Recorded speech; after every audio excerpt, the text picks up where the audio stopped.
दोस्तों स्वागत है आपका मेरे चैनल पर। आज की वीडियो में बताऊंगा कि टेरिटोरियल आर्मी की ट्रेनिंग कितनी हार्ड होती है। मतलब टीए के साथ साथ मैं आर्मी और जो भी पैरामिलिट्री फोर्सेस हैं उनके बारे में भी डिटेल में बताऊंगा। दोस्तों अगर आपने रिटन एग्ज़ाम, फिजिकल, मेडिकल सब क्लियर कर दिया और आपका ज्वाइनिंग लेटर आ गया है तो आप अंदाज़ा लगा सकते हो कि आपको किन किन चुनौतियों से खुद को गुजारना है। ठीक है, और अगर चैनल पर नए हो तो सब्सक्राइब कर लेना, क्योंकि आर्मी से रिलेटेड मैं हर प्रकार की दोस्तों वीडियो बनाता रहता हूँ और प्लस आपके कमेंट के भी आंसर देता हूँ। तो ये प्लस पॉइंट है और आपके एक सब्सक्राइब करने से कुछ भी नहीं जाएगा। और सच में अगर सब्सक्राइब करते हो ना तो जो हम मेहनत करते हैं ना वीडियो बनाने में, वो बस मेहनत का एक दाम मिल जाता है और कुछ नहीं। तो सब्सक्राइब कर लो यार, है ना।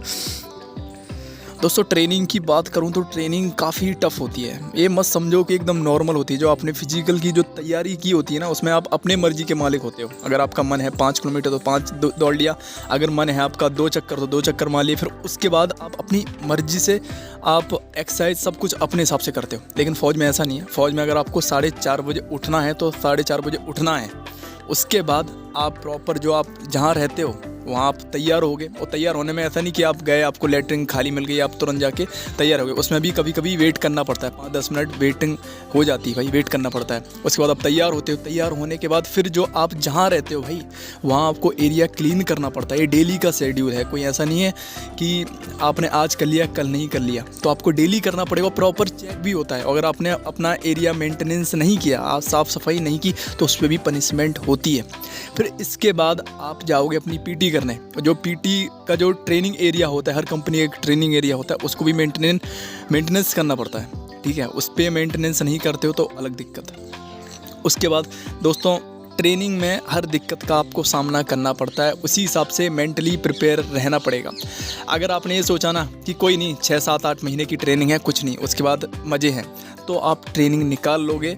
और अगर ये दिमाग में आया कि यार कहाँ फंस गया, इससे अच्छा तो मैं घर पे ही था, तो सच में फिर आपके दिल में यही आएगा कि मैं भाग जाऊँ। और बहुत से लोग भाग तक जाते हैं फ़ौज में। ठीक है, जो भी बैच आता है ना ट्रेनिंग के लिए, उनमें से 2-3 बंदे भगौड़े हो जाते हैं। क्यों हो जाते हैं? क्योंकि मेंटली स्ट्रांग नहीं होते। आप नॉर्मल सी बात है, जो ट्रेनिंग की तंगी है वो कुछ महीने की होती है, टेम्परेरी होती है। लेकिन जो मज़ा आता है फिर बाद में, मज़ा तो नहीं आता है लेकिन एक अर्निंग सोर्स हो जाता है, एक रुपए आने लगते हैं। तो फिर एक ये होता है कि हाँ मेरी लाइफ स्टेबल है, बच्चे सब पल जाएंगे उस रुपए से, ये हो जाता है और कुछ नहीं है।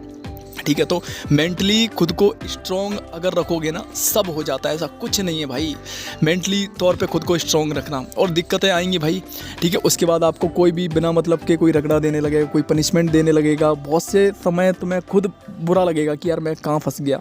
ठीक है, कोई आपको जलील करेगा, गाली गलौज देगा और कभी कभी पिटाई भी हो जाती है। इंस्ट्रक्टर लोग, अब तो इतना नहीं होता, पहले के समय में बहुत मारपीट होती थी, अब तो इतना नहीं होता। ठीक है, तो बहुत सी चीज़ों का आपको दिक्कत का सामना करना पड़ेगा। हो सकता है कि आपको रेस्ट भी ना मिले, कभी कभी ड्यूटी भी आएंगी। तो खुद को स्ट्रॉन्ग रख के चलोगे ना, खुद को मोटिवेट करके चलोगे तो ये ट्रेनिंग कुछ नहीं है। बस एक चीज़ आप मान के चलना कि एक आप जिस नौकरी में जा रहे हो, एक अच्छा अर्निंग सोर्स रहेगा, एक अच्छी आपको तनख्वाह मिलेगी। उस तनख्वाह से आप अपने बीवी बच्चे और अपने माँ बाप और एक अच्छा घर बनवा पाओगे, ये मान के चलना। और अगर आपने सोचा कि मुझे नहीं रहना है, मुझे तो बस घर जाना है, तो सच में आप नौकरी नहीं कर सकते। मैं कहूँगा हर नौकरी में तंगी है। वो अगर प्राइवेट सेक्टर में भी चले जाओ ना, वहाँ भी मैनेजर, बॉस, बहुत सारी चीज़ें होती हैं। ठीक है, लेकिन एक अच्छा पे स्केल नहीं होता, एक अच्छी अर्निंग नहीं होती है, वो बात है भाई। ठीक है, तो आर्मी एक बहुत अच्छी संस्था है यार। अगर आप पैरामिलिट्री में भी चले जाते हो वहाँ भी बहुत सारी सुविधाएं मिलती हैं। वहाँ भी आपको मेडिकल सुविधा मिलती है। ठीक है, आप अपने मम्मी पापा खुद का इलाज करा सकते हो। और आर्मी में तो बहुत सारी हैं ही। ठीक है, तो उस सुविधा को देख के और अपना आगे का फ्यूचर देख के आप अपने शरीर को कष्ट करके नौकरी करो, लाइफ में बहुत मज़े आएंगे। ठीक है, जब एक अर्निंग पर्सन होता है ना, जिसकी नौकरी लग जाती है ना, सच में बहुत ही ज़्यादा रिस्पेक्ट उसे मिलती है। आप गांव में चले जाओ, सिविल में चले जाओ, आपकी पहचान आपकी नौकरी की वजह से है। अगर आपके पास नौकरी नहीं है ना, कोई अर्निंग सोर्स नहीं है ना, तो आपको कोई नहीं पूछेगा, आपके माँ बाप भी नहीं पूछेंगे भाई। तो इसलिए मेहनत करो। और अगर आप ट्रेनिंग में जाते हो तो स्ट्रॉन्ग रहना, मेंटली तौर पे स्ट्रॉन्ग रहना। और हर तरह की दिक्कत मिलेंगी। ठीक है, लोग भी मिलेंगे आपको फालतू बोलने वाले, तो उनसे भी अच्छे से बिहेव करना। ठीक है, क्योंकि हर तरह के लोग आते हैं, हर अलग अलग स्टेट के लोग आते हैं, तो लड़ाई झगड़े भी हो जाते हैं। तो किसी से लड़ाई झगड़े नहीं करना है। मान के चलो मुझे बस अपना दिन निकालना है, एक दिन निकालना है, किसी से फालतू बहस नहीं करनी।